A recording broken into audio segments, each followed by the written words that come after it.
Avec l'aide de Dieu, que Dieu vous bénisse. Amen. On est juste pratiquement l'avant-veille de Purim. Purim, c'est la fête qui est liée au pour, le Goral. Le Goral, c'est le Goral de Haman. Haman a jeté un Goral pour entraîner la pouranoute sur le peuple juif, la calamité, et puis se débarrasser de tous les juifs de la terre. Est-ce que c'est une chose possible? Non. C'est ce que Purim vient prouver. C'est impossible. Dans l'idée de Purim, il y a toute cette avancée de l'histoire en elle-même. Il y a l'histoire de Mordechai et Esther. Esther qui est la nièce de Mordechai. Et puis finalement, en grandissant donc elle est orpheline, Mordechai va la recueillir. Et quand elle grandit, il finit par la prendre pour femme. Tout simplement parce qu'il y a déjà un problème de yichud, évidemment, de résider ensemble. Ensuite, on peut se dire qu'à partir de là, on ne comprend plus trop ce qui se passe. Il y a toute l'histoire qui nous dit que le roi Achashverosh vient de remporter toutes ces guerres, il a pris possession du monde entier de cette époque-là, et il fait un grand festin, il invite tout le peuple juif, et là ça réveille la faute d'Adam Arishon. Il faut savoir, c'est la base. Le festin, en quoi il est nocif, d'après la Kabbalah, on dit, il éveille de nouveau la faute d'Adam Arishon. Du fruit interdit. Qu'est-ce que le fruit interdit? C'est, comment on peut dire, de détourner la sainteté dans le côté du mal. Voilà. D'un autre côté, c'est pas simplement détourner, c'est aussi le mélange du bien et du mal. Et c'est là où on peut voir que si tout était cachère au commencement, petit à petit, tout est devenu taref et tout est devenu le contraire du bien. Et tout a abouti finalement à quelque chose qui était une grande mascarade. Et la mascarade, elle visait à affirmer que le peuple juif n'a plus lieu, n'a plus le droit de retourner sur sa terre parce que, d'un certain point de vue, Dieu s'est désespéré du peuple juif et il vaut mieux se mettre sous la tutelle du roi. Dans cet état d'esprit, alors quand on participe à un banquet, un festin de cette ampleur-là, on participe à l'idée qu'effectivement on se met sous la sauvegarde du roi. Et se mettant sous la sauvegarde du roi, qui vient annuler finalement la sauvegarde de Dieu sur le peuple juif, alors on rentre de... C'est comme si on quittait le monde de Hatzilut pour rentrer dans le monde de la séparation, et que l'on donnait à ces mondes de la séparation une distinction par rapport à la source qui vient d'Hatzilut. C'est-à-dire que l'on sépare la sainteté et le reste. Et là, c'est exactement ce qui est interdit de faire, et ce qui est peut-être la base même de la faute d'Adam Arishon. On va dire, ok, mais qui est Adam Arishon dans cette histoire? On nous dit que Mordechai Yehudi, il vient de Adam Arishon, et Haman Arasha, il vient du Nachash, du serpent. Donc là, nous avons ces deux entités-là. En même temps, il y a ces notions de Yaakov et Esav, et la lutte qui peut exister encore entre Yaakov et Esav, jusqu'au bout. Et le fait que Yaakov s'est prosterné devant Esav, et que Mordechai refuse de se prosterner devant Esav, qui est maintenant représenté par Haman. Et cette lutte-là, en fait, ne serait-ce que l'idée, ça nous donne un petit peu de comprendre pourquoi Mordechai ne voulait pas du tout se prosterner devant un homme. A priori, c'est pas une avodazara en soi, une forme d'idolâtrie de donner du kavod à un homme. Mais là, les sages nous disent qu'il avait une idole qui portait avec lui et que quand un homme se prosternait devant lui, il se prosternait devant son idole. Ok. Ve Mordechai lo mishtachave, il ne se prosterne pas. C'est-à-dire qu'il ne se soumet pas. Dans la petite histoire, on dit que Haman et Mordechai sont revenus tous les deux, sont descendus de Eretz Israël, ils sont passés par le désert également, avant d'arriver dans cette situation de source. Et puis, dans le désert, Mordechai avait encore de l'eau, Haman n'avait plus d'eau. Et finalement, il a demandé de l'eau à Mordechai qui a dit « D'accord, je te la vends, mais tu te vends pour cette eau-là. Tu m'appartiens à partir de maintenant. » Il a dit « D'accord, qu'est-ce que ma vie si je vais mourir ?» À l'image de Esav qui a dit « Qu'est-ce que ma vie si... Machaya, et qu'est-ce que c'est ma vie si je vais mourir moi aussi ?» Et au final, donc, il s'est vendu lui-même et Mordechai l'a écrit sur sa chaussure.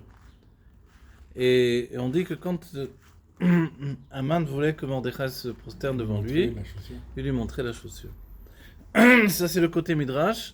Le côté Kabbalah, il y a la Kabbalah qui nous dit par rapport à Esther qu'effectivement, Si Esther est la femme de Mordechai, on dit c'est une catastrophe. Mais est-ce que vraiment, quand on a demandé toutes les jeunes filles du royaume, est-ce qu'on avait le droit de prendre des femmes mariées? Est-ce qu'ils ont obligé les femmes mariées à aller vers le roi pour devenir les concubines du roi? Donc on se demande comment ça s'est passé de ce côté-là. Donc si Esther était effectivement, puisque dans la Torah il y a toujours plusieurs idées, plusieurs façons de voir la Torah et d'annoncer les choses. Donc d'après le Shara Kavanah du Hari, chacun peut aller voir là-bas, donc il nous dit que Mordechai et Esther ont fait à partir de la Klippa Noga. Alors quand on étudie le Tanya, on sait ce que c'est Klippa Noga. C'est l'écorce intermédiaire entre le mal et le bien et le mal.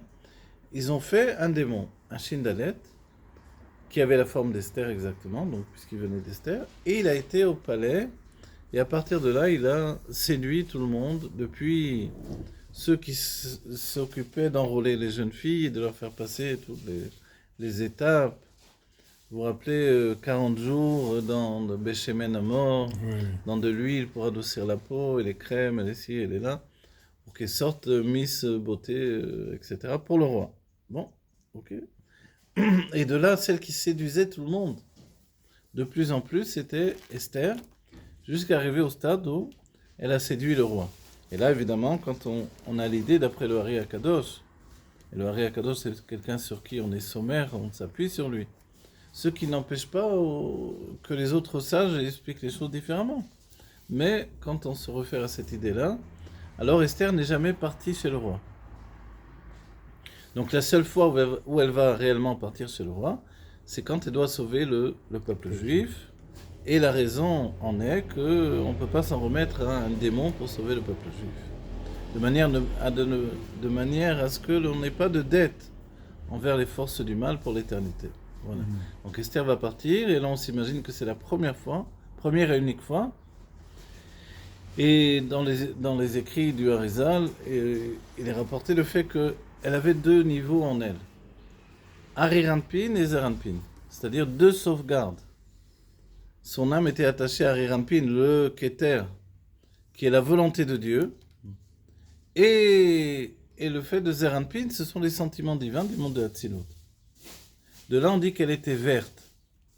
Vous avez dû l'entendre, on dit que Esther était verte. C'est quoi cette couleur? Et le Hari nous dit, le fait que l'on ait dit qu'elle était verte, c'est la couleur de Zeranpin. Zeranpin, de manière générale, on peut lui attribuer la couleur verte, qui est la couleur des sentiments. Donc tout ça, ça brillait sur Esther. Et quand elle est rentrée dans le palais du roi, vu qu'il y avait énormément d'idoles, Ariranpin est parti, il n'est plus resté que Zeranpin. Et c'est là où elle a dit Keli lama zaftani. Dans le sens simple, ça veut dire mon Dieu, pourquoi tu m'as abandonné? Et le bon Dieu en question, c'est lié justement au chesed ha'elyon, la générosité supérieure par rapport à la générosité inférieure. Et là, elle a dit pourquoi tu m'as abandonné?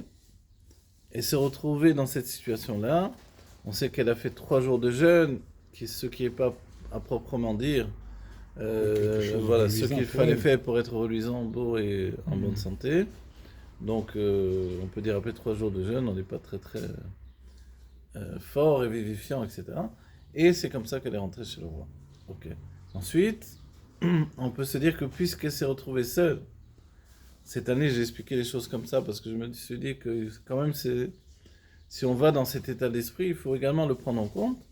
Plutôt que de se retrouver seule avec le roi dans le palais, allongé sur des lits pour manger et prendre le risque que le roi se rapproche d'elle.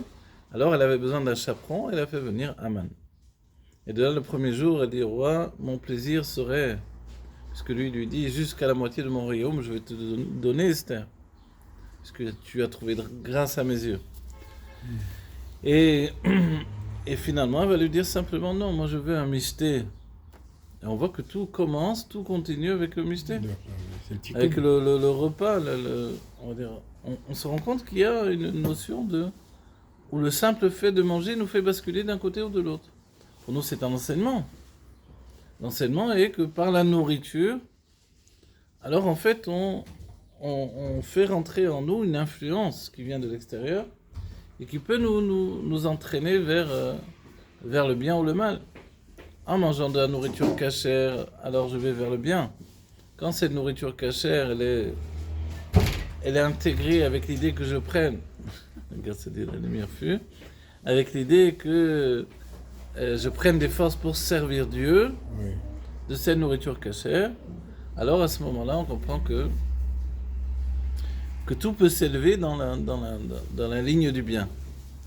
Mais il ne serait-ce que le fait que je prenne de la nourriture cachère, mais que je n'ai pas l'intention de servir Dieu, c'était juste par plaisir, alors tout reste suspendu, ou on peut même supposer que ça va déjà, ça dévie déjà du côté du mal. Mais quand je n'ai aucune kavana ni pour le bien ni pour le mal, alors ça reste suspendu. Il faut que je fasse à nouveau ce fait de manger. Donc j'ai mangé pour me nourrir, pour prendre des forces, pour servir Dieu. C'est ça ce que l'on doit penser à chaque fois. Le Tanya donc insiste sur ce fait-là.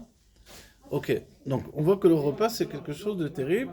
La véchette, comment on dit en français? La véchette c'est l'œsophage. C'est ça, c'est l'œsophage, la véchette. Voilà. Ce sont les mêmes lettres que Satan. Dans l'histoire de Sarah Mashkin et Sarah Tabachim, avec Yosef, c'est relié à tout ça. Donc, c'est-à-dire que dès le début de notre Megillah, on a cette situation de basculer vers le mal. Si bien que la Megillah s'appelle Megillat Esther. Megillah, ça vient de dévoiler. En même temps, c'est Megalgel. On peut dire que si on s'attache à l'expression, on est Megalgel le Esther. C'est-à-dire que on fait tourner presque, on pourrait dire l'obscurité, le voile. Ou alors d'un autre côté, on dévoile le voile. Et ça, c'est tout le sujet. Ce qu'il y a de merveilleux dans la Megillat Esther, c'est que finalement, le dénouement, lui, c'est un dénouement qui passe par les voies de la nature. C'est-à-dire, je ne vois pas qu'est-ce qu'il y a tellement de merveilleux. Et là, l'explication, c'est que quand ça passe par les voies de la nature, a priori, en fait, c'est quelque chose qui va rester, qui va être acheté comme une possession du monde naturel. Donc il y a une transformation du monde naturel de l'intérieur. Ce qui ne peut pas se faire quand il y a un miracle. Le miracle, lui, va subjuguer le monde naturel, mais ensuite, le monde naturel va revenir. Chasser le naturel, il revient au galop, donc il revient et reprend sa place. Mais quand c'est fait de l'intérieur, alors c'est quelque chose qui est intégré dans le monde naturel. Et ça, c'est vraiment la situation qui est la plus propice à entraîner une Géoula pour le peuple juif. Et c'est si bien que dans la Géoula, on nous dit que dans la Géoula, les deux fêtes qui resteront, ce seront les fêtes de Hanouka et Purim. Pourquoi Hanouka et Purim, qu'est-ce qu'elles ont de particulier? Les deux viennent d'un éveil d'en bas, d'un éveil du peuple juif, d'un Messirut Nefesh. On a assez étudié sur Messirut Nefesh dans Ma'amar Tetzavé. Donc d'un don de soi, de ce juif qui ne veut pas rester enfermé dans l'exil, qui ne veut pas rester capturé par les forces du mal.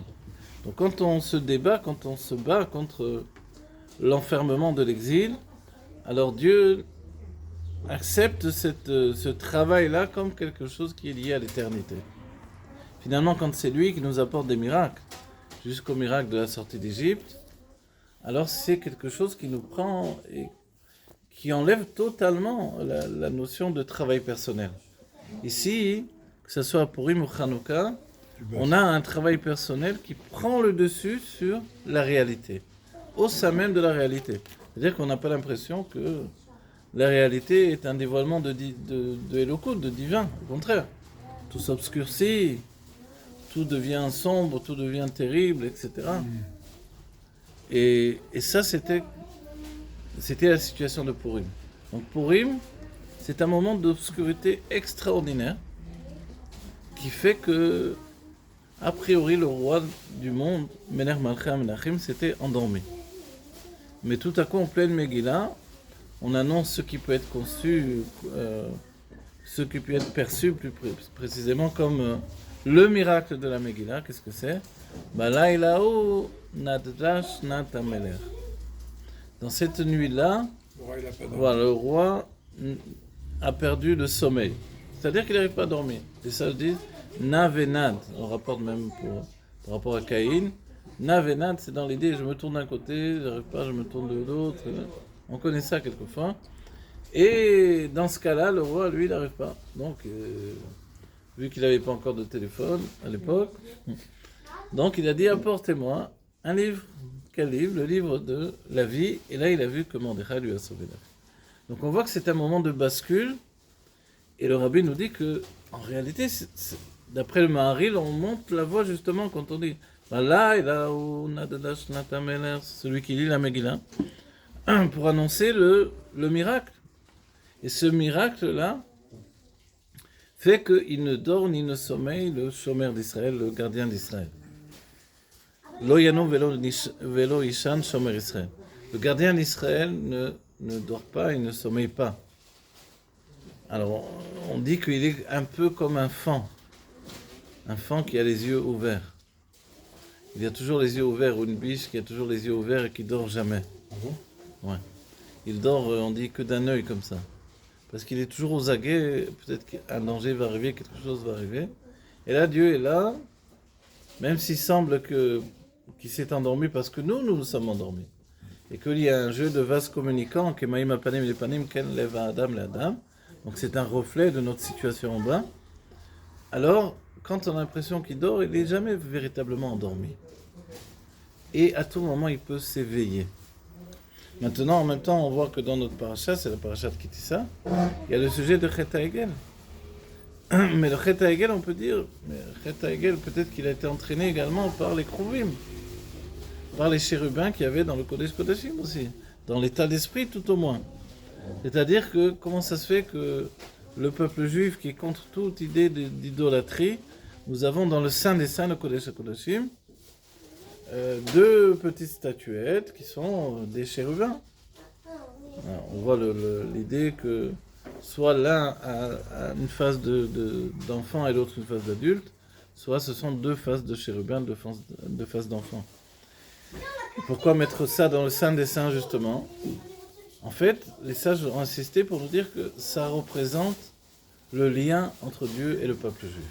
Ça n'a rien à voir, c'est pas une représentation de Dieu, c'est pas une représentation de quelque chose de divin, c'est exactement le lien entre Dieu et le peuple juif. Voilà, mais pourquoi c'est représenté comme ça? C'est parce que c'est un lien justement d'amour, le même amour que l'on peut porter à un petit enfant, on le porte au Kruvim. Et Kruvim, le terme de Kruvim veut dire proximité. Donc en fait, il est une sorte de, on va dire, j'allais dire régulateur de proximité, mais en fait, au moins, on observe dans les Kruvim, est-ce que Dieu est proche de nous, est-ce que le peuple juif est proche de Dieu? Voilà. Et les sages ont dit que quand on s'éloignait de Dieu, alors les Kruvim se tournaient le dos. Et se tourner le dos, pour nous, ça nous rappelle la situation de ce qui s'appelle Zeranpin et la Malchut, dans les mondes divins, qui sont obligés de s'unir dos à dos, ou qui sont comme deux combattants qui se mettent dos à dos pour pouvoir combattre sans que les forces du mal les attaquent par derrière. Vous voyez, ils se mettent deux combattants là, dos à dos, et comme ça ils peuvent frapper l'ennemi sans avoir une face de faiblesse. Donc en fait, les Kruvim, c'est ça, cette situation de proximité entre nous et Dieu. Et de là vient la Torah, et de là vient la voix de Dieu. C'est le message qui nous est envoyé de Dieu.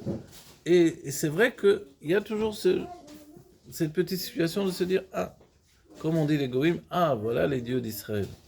Comme on dit les Plishtim, voilà les dieux d'Israël. Et en vérité, non, évidemment que non. Ça n'a rien à voir avec une idolâtrie.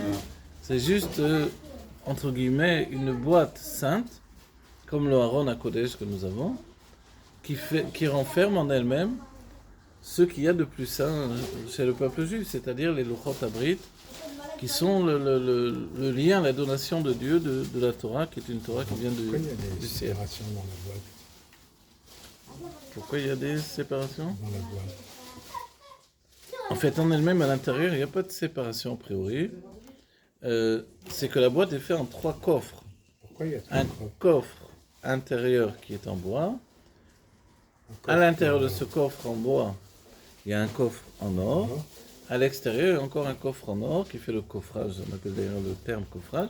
Et puis le coffre en or est fermé, donc on ne voit plus que l'or et l'intérieur, le bois est juste la structure.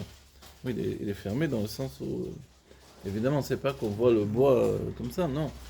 Il y a un liseré d'or qui est venu fermer la boîte. Oui, d'accord. Donc on a un seul morceau si on veut, on a une boîte en or. Mais en réalité, la boîte en or, parce que l'or, c'est pas tellement un matériau, on parle de l'or pur ici. Voilà, c'est pas un matériau qui est solide en soi. On est habitué à avoir toujours de l'or mélangé avec de l'étain, avec autre chose, de l'argent, de ci, de là, parce que autrement l'or est trop fragile. Oui. Voilà. Mais pourquoi la menorah là-dessus là? La menorah, c'est tout le miracle, c'est ce qui était incompréhensible pour Moshe. C'est un miracle.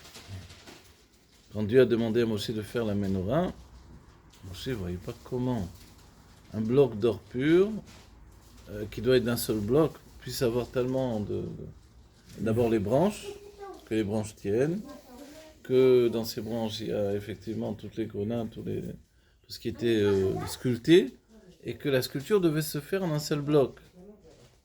On dit que c'est l'une des choses où Moshe a été mis de cachet de la vie. Je veux dire, mais tu fais ce que tu veux, non? C'est quoi le problème? Donne la forme que tu veux.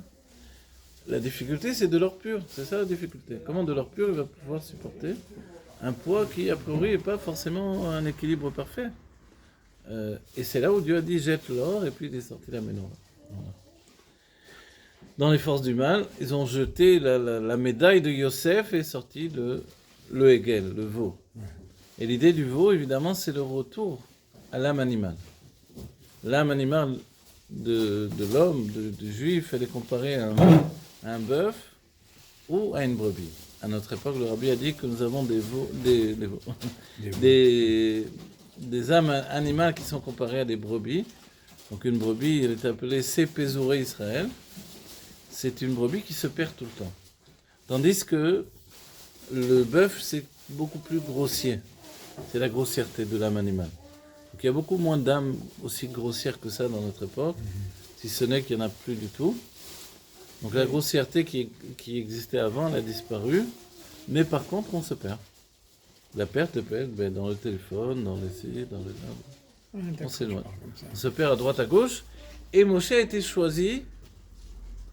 Il y a un passage du Zohar, il y a un maman de Rabbi qui explique ce sujet-là. Il a été choisi pour devenir le berger du peuple juif, parce qu'il a couru pour ramener une brebis qui s'était égarée.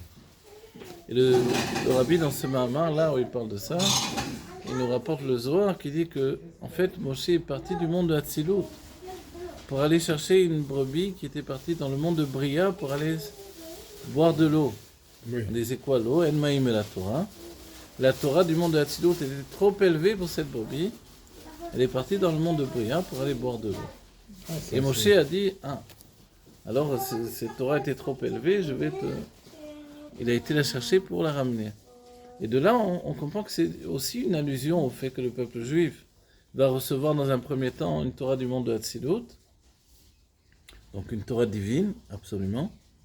Et ensuite, à cause de la faute du veau d'or, Chet HaEgel, nous allons recevoir une Torah du monde de Bria. Bria et Tzirasia, mais Bria en premier lieu. Ce qui veut dire une Torah qui pactise avec la matière et avec le fait que la matière est une finalité en soi. Donc ce que l'on peut dire dans le sens simple des choses, le bœuf et l'âne, plutôt que la source du bœuf et de l'âne. Le voleur, le violeur, le tueur, le pauvre, le riche, etc. Tout ce que l'on connaît, qui fait que la Torah s'est habillée dans les normes de la matière et dans la réalité d'une matière qui fait du mal également quand elle fait mal, quand elle frappe. Et au sein de tout ça, on a le peuple juif qui, dans un premier temps, est sorti d'Égypte. Les âmes sont toutes sorties par le biais des 600 000 hommes adultes qui portaient toutes les âmes d'Israël.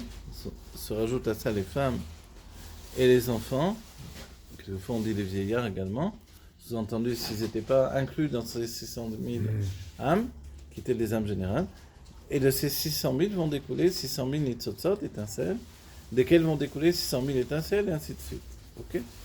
Et en fait, à ce moment-là, ce qui a été forgé, c'est l'entité du peuple juif.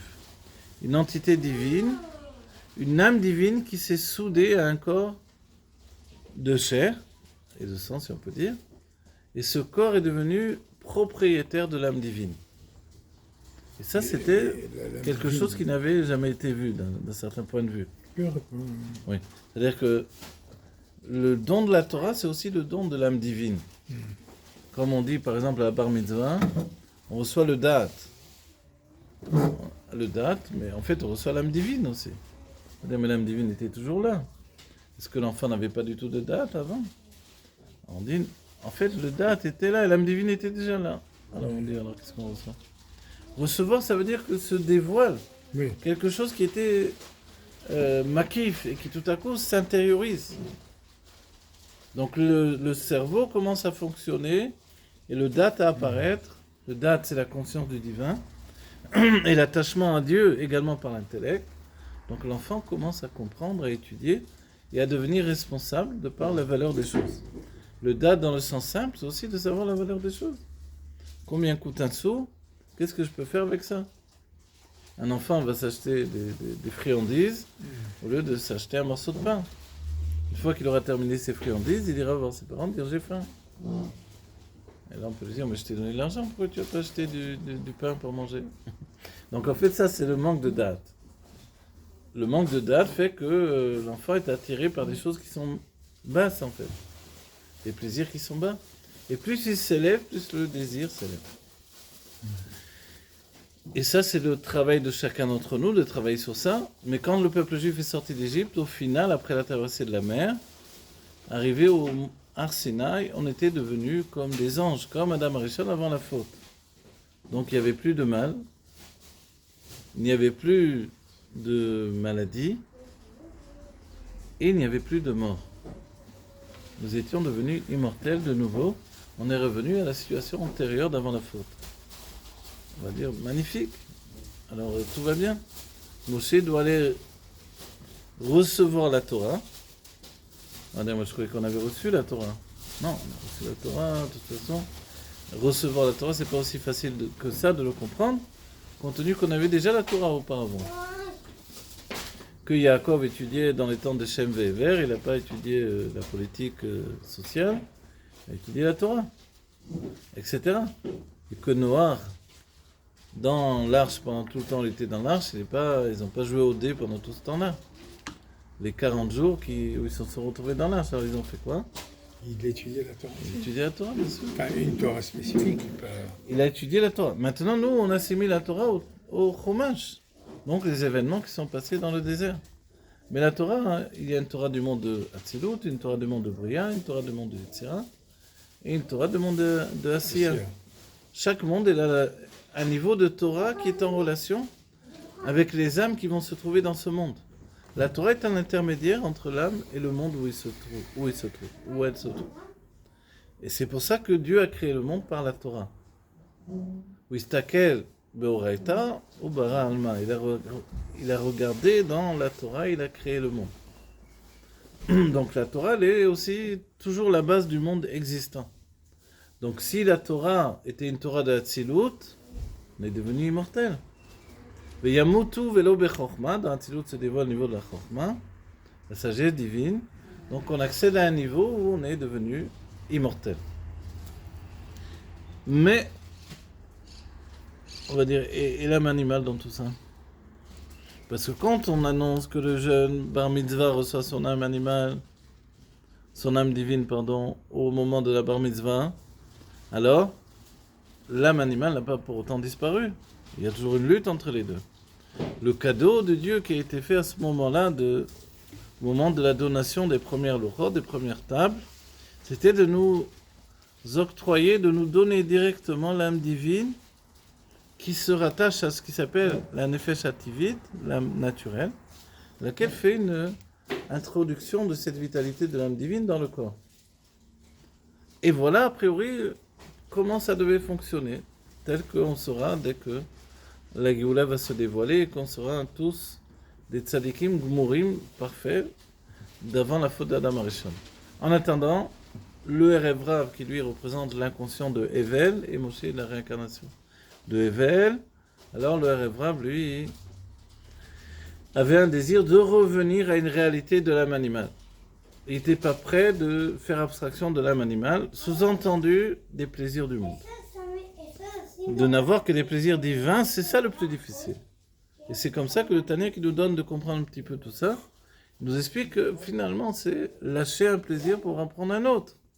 Je lâche les plaisirs de la matière pour prendre sur moi des plaisirs de la divinité, des mondes divins.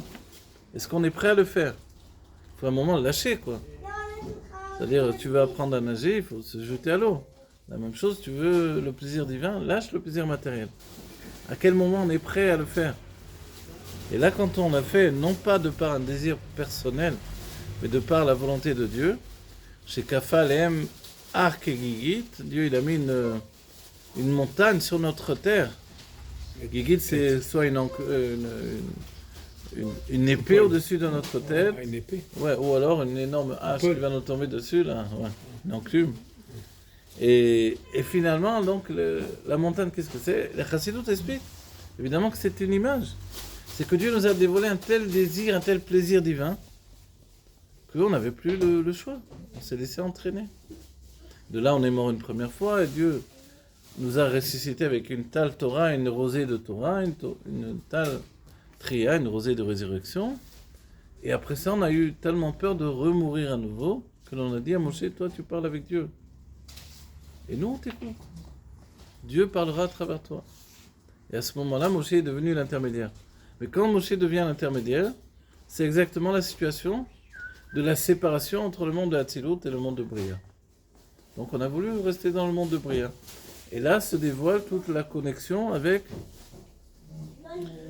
le monde de la matière.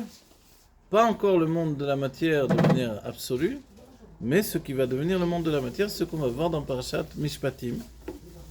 Ce qui inclut également le fait de revenir pour apprendre toute cette Torah, pour faire le bureau de la matière, la clarification, transformation de la matière, pour élever toutes les étincelles à leur source.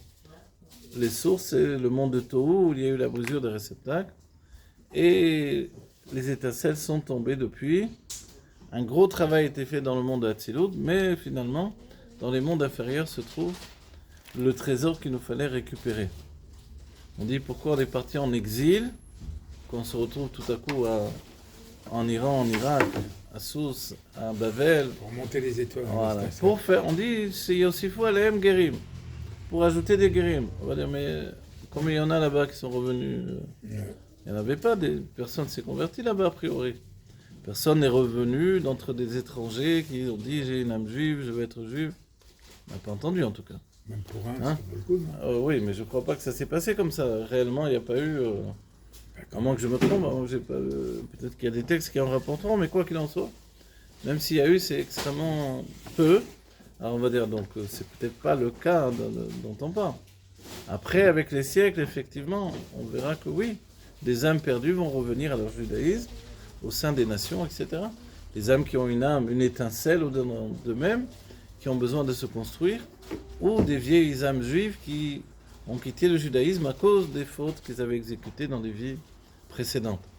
Donc ces âmes-là reviennent. Le Rabbi Moshe Zakuta nous dit que ce sont des guerres de Tzedek, des âmes juives qui reviennent à leur judaïsme, tout simplement, récupérer leur judaïsme. Sinon, autrement, il y a des âmes qui ont juste une étincelle, il faut les construire, et le peuple juif va leur donner des niveaux d'âmes qui vont les construire et leur donner le roi, la neshama, etc. Voilà. Et ça, c'est deux sortes de guérim, d'étrangers qui viennent dans le peuple juif. C'est-à-dire, mais on parle de ça réellement? Là, on nous dit dans la Pnimiut Torah, par là aussi, évidemment, reviennent les étincelles. Mais pas uniquement.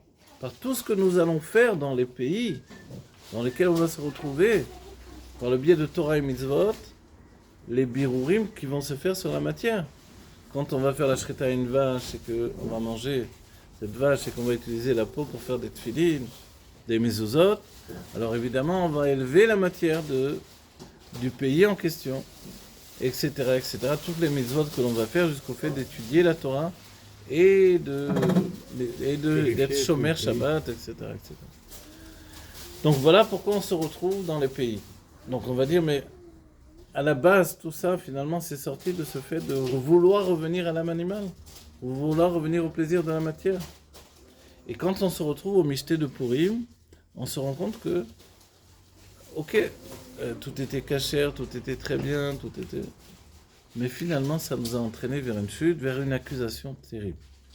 L'accusation, elle porte sur le fait de s'en remettre à un roi à Goy plutôt que de s'en remettre à Dieu.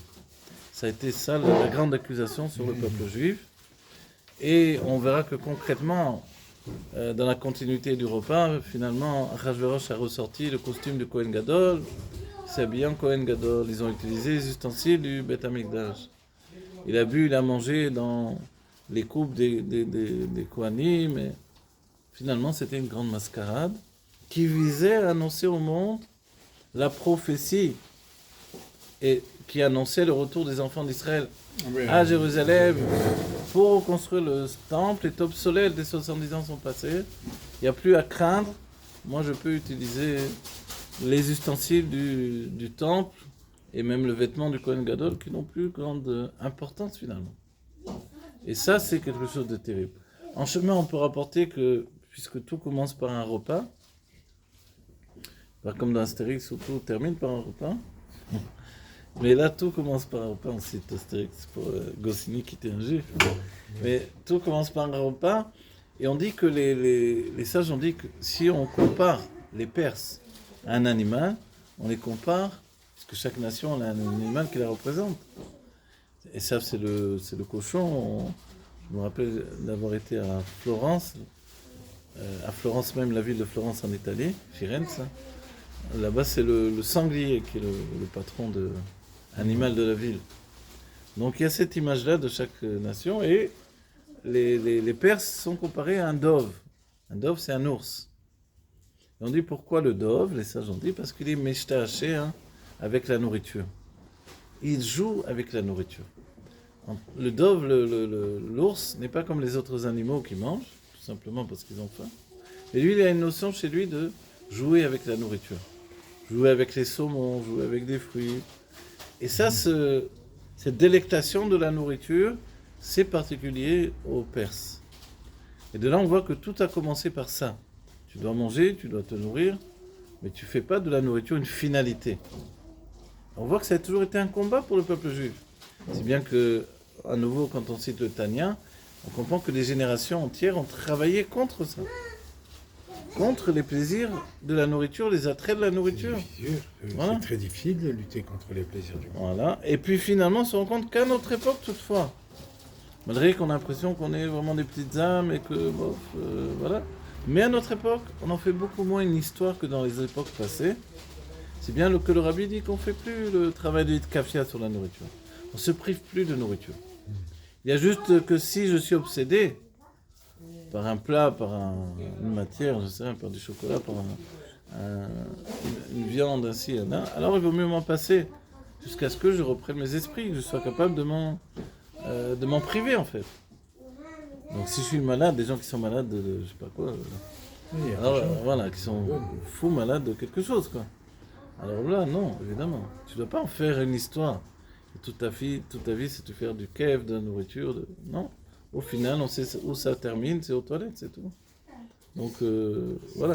Mais, bien sûr, les khatrila, on a besoin d'avoir des forces, de prendre des forces de la nourriture. Et comme il y a de moins en moins de force, puisque la nourriture, tous les aliments ont été trafiqués, les animaux eux-mêmes ont été perturbés. Du blé jusqu'au poulet, on ne sait plus trop ce qu'on mange aujourd'hui. Donc finalement, la nourriture est beaucoup moins porteuse de cette vitalité qui venait de quoi? D'où venait la vitalité qu'il y avait dans les éléments de la nature? Elle venait de la présence divine dans le monde de la matière. Et les sages comme ça nous ont dit que plus on s'éloignait de l'époque du temple, et plus la nourriture perdait de son goût, de sa force vitale qu'elle nous apportait. Et je me rappelle dans la Gemara où on rapporte que la force de la viande, le goût de la viande n'existe plus pratiquement. Déjà à l'époque, il parlait de ça. Mais si on voulait retrouver le goût originel de la viande, on pourrait le trouver que dans la moelle, qui est dans les os. Ah oui, c'est très bon, un couscous avec des œufs. Là, il y a un petit peu du goût et de la force de la moelle originelle. Fais-lui un plat d'Arcode, à celui-là qui a dit il n'y a plus de goût.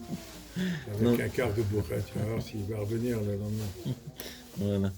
Made in Tunisie. Ah oui, alors. Voilà, donc en fait, tout ça, ça nous démontre combien c'est important. Et le tikkun que nous, on peut faire aujourd'hui, c'est le festin de Purim. Parce qu'on peut dire, si tout a dérapé avec un festin, toi, nous, on fait un festin au final. Parce que nous, on rattrape justement le travail. On est là avec de la nourriture. Un festin, c'est pas un petit plat sur la table. Un festin, c'est un festin. C'est-à-dire, tu vas pas mettre une seule viande. Tu rajoutes, tu mets des choses. Tu remplis ta table. Tu fais une belle table de... Donc, l'idée de festin, c'est qu'il y a beaucoup. Voilà. Qui t'apprend à continuer tout dans le Shabbat après, évidemment. Donc, tu fais pas juste un plat de Kéla. Kéla, le couscous, les brochettes, les machins. Là, on fait des grillades. Voilà, des grillades. Tu rajoutes, tu fais de manière à ce que ça apparaisse comme un festin. Voilà. Parce que c'est ta mitzvah. Ta mitzvah, tu vas pas dire, bon, c'est quoi les tefilines les moins chères? Les bonnes tefilines, les moins chères. Pourquoi? Évidemment, on ne te demande pas de dépenser toute ta fortune. Mais tu ne vas pas être là à pactiser la qualité par le prix. Donc en fait, dans la mesure du possible, parce que les porte-monnaies sont vides à cette époque-là, et que les loyers sont élevés, alors on va faire ce qu'on peut chacun d'entre nous, mais on va faire une belle table.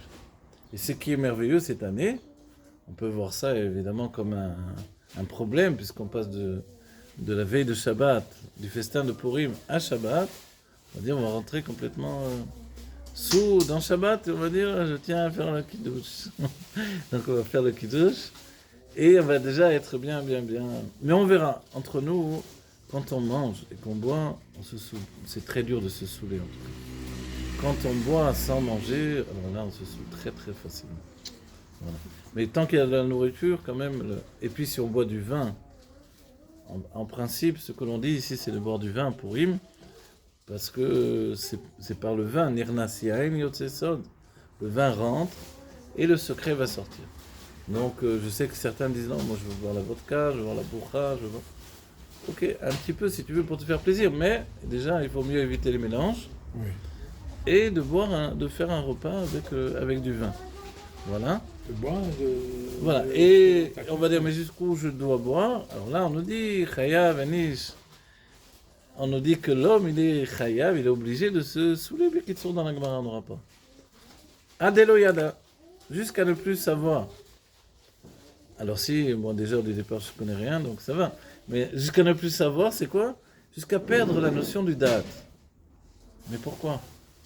Parce que la conscience d'exister qui nous enferme dans le date Tarton, cette conscience inférieure de la vie, elle est bien, nous permet de faire une maison pour Dieu ici-bas. Mais il y a un moment dans l'année où brille la lumière de la Géoula. On nous dit, vas-y, sors de ton enfermement de la matière, de ton attachement à la matière, de ce monde qui est appelé Teva. Teva, c'est une boîte. Ou Teva, c'est Tové. Hein. Tu te noies dans le monde naturel. Donc tu vas boire jusqu'à arriver à Deloyada. Et la Chassidut nous dira, c'est juste au Keter. Qu'est-ce qu'il y a dans le Keter? Il y a Recha Deloyada. La tête que l'on ne connaît pas, qui ne se connaît pas elle-même. Finalement, arriver à un niveau qui dépasse la conscience d'exister, et là-bas, c'est la présence de Dieu qui est là, qui brille. Et le Hari, dans Shara Kavanot, à nouveau, nous dit qu'il y a un nitzotz, une étincelle de divinité qui est en relation avec chacun d'entre nous, qui est reliée à notre âme, et qui est enfermée dans les forces du mal. Et un seul jour par an, on peut briller sur cette étincelle, la nourrir, et c'est par le fait d'abandonner notre date à Purim pour briller sur cette étincelle-là. Oui, mais je suis d'accord avec toi. Je suis d'accord. Quand tu sais te tenir, tu bois. Oui, c'est pour ça qu'on a dit Nirnasien, Yotsesod. Pour certains, puisque le Rambam lui-même va rapporter ça, ou le Rameau va le reprendre, ou d'autres sages. Pour certains, il suffira de boire un peu plus que de coutume et de s'endormir, et on sera quitte. Mais bon, compte tenu qu'on est la veille du Shabbat en même temps, on va pas faire la sieste. Moi, je sais quand je bois, une fois j'ai bu. Oui. J'ai pas besoin de savoir. L'idée, vous l'avez bien compris, évidemment, c'est pas d'être sous et de rouler sous la table, machin. Quand on dit Adeloyada, forcément, c'est de quitter un peu son date. D'après le Hari, en tout cas, d'après les sages, même dans la base. Et on nous rapporte, il y a la sikha merveilleuse du Rabbi Zera et Rabba. Rabba a invité Rabbi Zera à passer avec lui Purim, le Pishtet de Purim. Ils se sont assis, ils ont étudié, ils ont mangé. Ils ont bu du vin et il est écrit Kam. Et c'est terrible quand on le lu. Il s'est levé, Rabba, et il a fait la shrita à Rabbi Zera. Si tu n'as jamais entendu, ça choque. Il a pris un couteau, il a fait la shrita. On dit que le rabbi et a le fait lendemain, et le Shabbat. C'est la sikha de Rabbi, évidemment. Ouais. Shabbat. Ouais. Pourquoi? Parce que pour pas que les gens ils entendent les goy ou quoi que ce soit. Ah d'accord. Oui. Et le lendemain, qu'est-ce qu'il a fait, Rabba? Il a ressuscité Rabbi Zera, qui est revenu. Okay. Et puis l'année d'après, il lui a demandé à nouveau, est-ce que tu veux faire avec moi le ministère? Allez, non, c'est pas tous les ans que... Je suis revenu une fois. L'idée de ce qu'il dit, c'est que je ne sais pas si j'aurai la force de revenir à nouveau. Une fois que tu es parti dans les mondes divins comme ça, et que tu es amoureux de Dieu finalement, t'obliger à revenir dans le corps. Rabbi, il a pu le provoquer, mais Rabbi Zera, il était consentant, mais de revenir à nouveau, c'était pas évident. Alors est-ce qu'il faut entendre que vraiment il a égorgé? Et de ça, en plus, on tire le chiyuv de l'obligation de boire à l'Eloyada Purim. Donc le rabbi nous dit non, évidemment qu'il n'a pas tué comme on entend nous. Le vin, c'est le vin de la Torah. Il a dévoilé des secrets de Torah immenses. Et Rabba, son nom, il veut dire celui qui est grand. Donc il a de grands kelim. Donc lui, il a pu dévoiler des choses extraordinaires. Et Rabbi Zera, ça veut dire petit. Il avait des petits kelim, des petits réceptacles de compréhension. Donc c'était trop élevé, son âme elle est sortie. C'était Tzadikim tous les deux. Son âme l'a quitté et Rabba a obligé l'âme à revenir. Ce qu'il a fait donc le lendemain, il a fait Triatamitim. Voilà. Et de là on apprend l'obligation de se soulever à Purim. Et pourquoi il a fait que le lendemain? Pourquoi il a fait que le lendemain? Peut-être, bonne question, je ne sais pas, mais le texte rapporte ça. Parce que le jour de Purim, c'était tellement fort qu'il ne pouvait pas, il fallait que ce jour s'arrête. Ce jour s'arrête pour pouvoir que la lumière se retire. Donc on comprend que ce n'est pas un jour anodin, on va dire. Il y a d'autres éléments. On nous dit, Purim c'est comme Yom Kippour, Yom Kippourim. Et on dit en fait, non, le rabbi nous fait remarquer que ce n'est pas comme ça qu'il faut le dire. Il faut dire que Yom Kippourim, il est comme Purim. D'ailleurs, il s'appelle Yom Kippourim, ça veut dire comme Purim. Donc c'est Yom Kippourim, Kippour, qui est pour nous le jour le plus saint de l'année. Il est lui seulement comme Purim. Donc Purim, il porte en lui une élévation qui est celle de l'élévation même de Yom Kippourim. Et plus encore, puisque Yom Kippourim n'est qu'à l'image de Purim. Et on nous dit, qu'est-ce qu'il y a dans les deux cas? On dit que le nom de Dieu n'apparaît pas. Qu'est-ce que ça veut dire? Il écrit Lifne Avaye Titaharu. Dans les deux cas, il y a une expiation. Dieu il nous pardonne nos fautes aussi à Purim. Et à Yom Kippourim, Dieu nous pardonne nos fautes de toute l'année. Okay? Et on dit pour effacer les fautes, Dieu nous dévoile un niveau qui est au-dessus de Dieu. Au-dessus de Dieu, à la base même du texte, c'est l'Ifne Avaye Titaharu, c'est face à Dieu. Mais en réalité, l'Ifne c'est avant. On dit, mais comment avant? Parce qu'il n'y a rien avant Dieu. Oui, mais Dieu dont on parle, c'est le Seder Ishtachelu, le monde de Hatzilut, Bria, etc., etc. Donc au-dessus, Dieu peut effacer les fautes que l'on a fait. Pourquoi? Parce que là, il n'y a plus le Seder Ishtachelu, il n'y a plus l'agencement des mondes, il n'y a plus l'obligation de servir Dieu par Torah et Mitzvot. Donc là-haut, lui qui a mis en place ce principe, il va annuler ce principe. C'est le fait que Dieu va annuler toutes nos fautes. À Yom Kippourim. Et on voit que dans la Megillah, le nom de Dieu n'apparaît pas non plus. Donc il y a cette notion que la Megillah se trouve l'Ifne Avaye avant le nom d'Avaye, si bien que le nom n'apparaît pas. Mais comment tu dis il n'apparaît pas Yom Kippour? On fait des filotes, on fait des... Oui, non, Yom Kippour, le nom de Dieu qui n'apparaît pas dans le sens où, finalement, en réalité, construire. Depuis Rosh Hashanah jusqu'à Yom Kippour, on a construit le nom de Dieu. Et toutes les tfilotes, les prières de Yom Kippour vont construire une lettre du nom de Dieu. Ah d'accord. Et quand on arrive au moment de la Neila, on est arrivé dans le Keter. Vous dites, mais comment on sait ensuite que le nom de Dieu il découle de ça? Parce que les jours qui vont suivre Yom Kippour, ce sont les jours qui s'appellent Yemei Shem Hashem. Et que de Rosh Hashanah à Yom Kippour, ce sont 10 jours qui se sont passés. 10 jours par rapport aux 10 Sfirot. Donc on est monté de la Malchut, le jour de Rosh Hashanah, jusqu'à arriver à Yom Kippour, le Keter. Vous voyez? Et après, on a construit le nom Havayé. Ce sont les 4 jours qui correspondent aux 4 parois de la Souka, dans laquelle, effectivement, on va faire venir ce Keter dans... Voilà, c'est 4 jours, c'est entre Yom Kippour et Sukkot, exactement. Voilà. Donc on comprend bien qu'il y a une construction qui fait que c'est Be'adraga. Mais par contre, Purim lui-même, qui est directement au-dessus du nom de Havayé, puisque le nom de Dieu n'apparaît pas dans la Megillah, a priori on pourrait penser qu'elle est profane, la Megillah, parce qu'il n'y a pas de nom divin. Donc il n'y aurait pas l'interdit, comme les livres saints, etc., dans cette Megillah-là. Et on voit que pourtant, on ne peut pas manquer une seule lettre, un seul mot. Et que si dans la Torah, on n'a pas entendu un mot de la Torah, ou même un passage, ou même une montée entière, on est rendu quitte. Si on a un Shelat Tzibour qui lit avec une voix très très faible, on a du mal, on s'écorche les oreilles pour essayer d'entendre, on est quand même rendu quitte. Même si on entendait le dernier passo, on serait quand même rendu quitte. Mais dans la Megillah, il nous suffit de ne pas entendre un mot et il y a un problème. Pourquoi? Qui plus sait, il n'y a pas de nom divin là-dedans. Pourquoi c'est tellement important? On voit que la valeur de chaque mot dans la Megillah, c'est une valeur qui doit s'inscrire au-dedans de moi.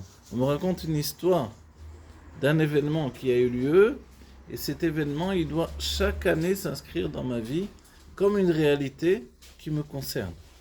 C'est-à-dire que, comme il est annoncé dans la Megillah, cette lettre-là, il faut l'envoyer dans tous les endroits où se trouve le peuple juif pour leur raconter les événements qu'il a eu lieu. Et le Baal Shem Tov nous dit sur le fait de dire Akoré les mafria lo yatsa, je l'ai dit plusieurs fois, si on lit depuis la fin vers le début, on n'est pas rendu quitte. Et le Baal Shem Tov dira Akoré les mafria lo yatsa. Si je dis Purim c'était avant, maintenant rien à voir, on a une époque libre, tout va bien, il n'y a plus du tout des Iraniens, des Irakiens, tout ça. Ah bon, c'est sûr. L'Iran, c'est plus en danger pour nous. Ah bon, c'est sûr. On voit que tout est toujours d'actualité, c'est extraordinaire. Les siècles sont passés, et voilà, les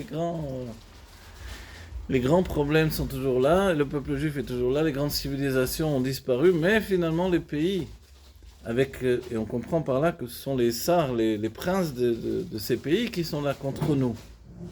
Plus que les intervenants de chaque pays, en fait. Voilà. Ce sont les tsars, les ministres, les anges qui sont là-haut de la nation. Et quand une nation va tomber, c'est le tsar qui tombe. De là l'explication même des sages qui nous disent, mais quand il est écrit dans la Torah que le peuple juif a vu Mitzraïm met al Sfatayam, Mitzraïm qui est mort donc sur le bord de la mer, comme ça on va dire, quel rapport Mitzraïm, pourquoi dire de cette expression-là?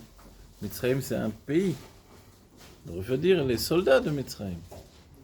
Et en réalité, ce qu'ils ont vu, c'est le prince de l'Égypte qui était tombé. Et de là, ils ont eu la force de se dire, nous sommes vraiment sortis d'Égypte à ce moment-là. On est vraiment libérés de ce peuple d'esclavagistes, de bourreaux qui nous poursuivaient, qui nous a poursuivis jusque dans la mer. Parce que sinon, autrement, vous aurez pu penser peut-être qu'il y a d'autres soldats. On va sortir de là, ils vont nous tomber dessus de l'autre côté maintenant. C'est vrai, c'est humain de penser ça. Ils ont vu leur corps. Voilà. Mais là, au contraire, ils ont vu, en plus de voir les soldats dans la mer, ils ont vu le patron de l'Égypte qui était là, qui était tombé. Et quand le patron est tombé, alors le pays tombe également. Si bien que dans les écrits du Harizal, il est rapporté que quand une montagne d'un pays va subir un éboulement, c'est-à-dire que par exemple, vous voyez, il y a les Alpes. Et les Alpes, ça réunit plusieurs, voilà, c'est une chaîne de montagnes qui réunit plusieurs pays, l'Italie, l'Espagne, la France, l'Allemagne, c'est ça l'Allemagne? Non, pas l'Allemagne. Non, pas l'Allemagne. La Suisse, en tout cas, voilà. Donc on va dire, ok, mais chacun son pays, chacun son domaine. Il y a l'Europe aujourd'hui, mais disons que de manière générale, il y a quand même quand même plusieurs pays différents. Et le Hari nous explique que quand une montagne, qui est maintenant à la frontière entre, par exemple, l'Espagne et la France, quand cette montagne-là, tout à coup, il y a une grande pierre, un grand rocher qui tombe, alors que ce rocher se trouvait du côté de l'Espagne et il tombe du côté de la France, c'est que le patron de la France l'a remporté sur le patron de l'Espagne. Nous, on n'en sait rien. Quel rapport? Il y a un éboulis et c'est tombé. Mais réfléchissez. Quand la pierre tombe du côté, c'est voilà. du côté du Ça vainqueur. veut dire que, voilà, du côté du vainqueur, c'est comme s'il a gagné encore quelque chose qui appartenait aux autres, il a gagné de son côté. Vous voyez? Ça, c'est des événements qui se passent dans la nature que nous, on n'attribue pas beaucoup de... Il a pris du territoire. Voilà, il a pris du territoire, c'est comme s'il avait agrandi son terrain en prenant de... Pour vous dire que les guerres, ce sont des guerres menées là-haut, et nous, on voit les conséquences ici-bas. Et c'est comme ça que... On doit subir. On doit subir, pas que subir, on est là, on est les acteurs principaux. C'est pour ça qu'on n'est pas... Avec nos actes, on produit... Voilà, ça, avec nos ça, actes, on produit la chute Mais comment des alors, patrons juif, et de tout ce qui est... Un juif, il est en France. Il travaille, il étudie, tout ça. En quoi l'ange il bénéficie de toute cette lumière? Bien sûr que oui, puisque l'ange, lorsqu'il doit donner le shefa, l'influence matérielle pour son peuple, parce qu'il y a des guerres, c'est comme un grand échiquier. On voit les pays qui coulent, etc. L'Espagne a coulé alors qu'elle faisait venir des flots d'or qui venaient d'Amérique. Alors, elle n'aurait pas dû couler normalement. Mais comme elle avait sorti tous les juifs qui étaient en Espagne, du siècle d'or de l'Espagne, on est passé à l'Espagne moribonde, on va dire, qui s'est jamais relevée de sa chute en fait. Donc c'est une Espagne qui est toujours en chute et en dette, etc. Mais pourquoi? Parce qu'ils ont fait partir le peuple juif. Ouais. Et le peuple juif qui est dans un pays, le patron du pays ne reçoit en fait la subsistance pour son pays, il ne la reçoit que pour les juifs qui sont là en fait. Et Bederagam, on va dire, Bederamimele, il donne aussi à manger à sa nation en même temps. Il y a eu Cornwell, un Anglais, il a voulu virer tous les juifs d'Angleterre. Et le grand rabbin d'Angleterre a écrit au grand rabbin de Hollande en disant qu'on est obligé de partir. Il a dit non. Le grand rabbin de Hollande il a dit non. C'est une condition sine qua non que tous les juifs restent dans le pays pour que Mashiach vienne et que quand un pays tient les juifs, automatiquement il est béni, tout ça. Qu'est-ce qu'il a fait à Cornwell? Il a enlevé le truc, il a redonné des postes aux juifs. C'est l'Angleterre. Voilà, exactement.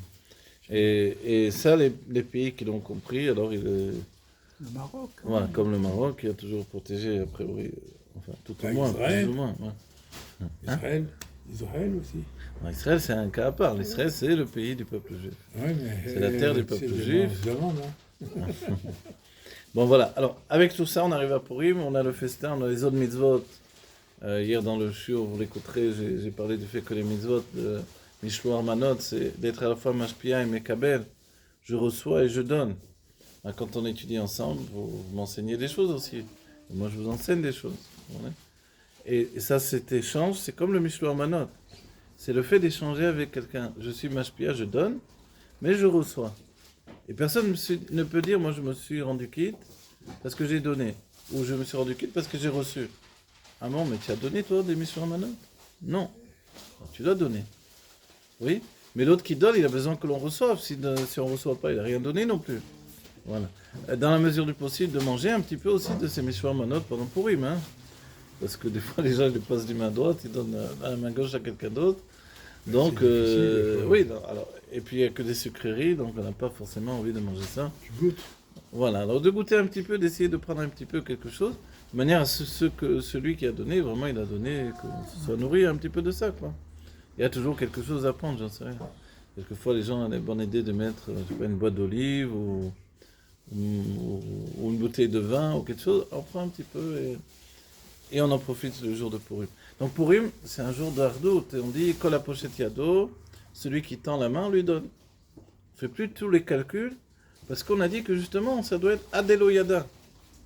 Voilà, Adeloyada, tu sors du date. Le date, c'est le calcul que l'on fait chaque jour de notre vie. C'est ça le date.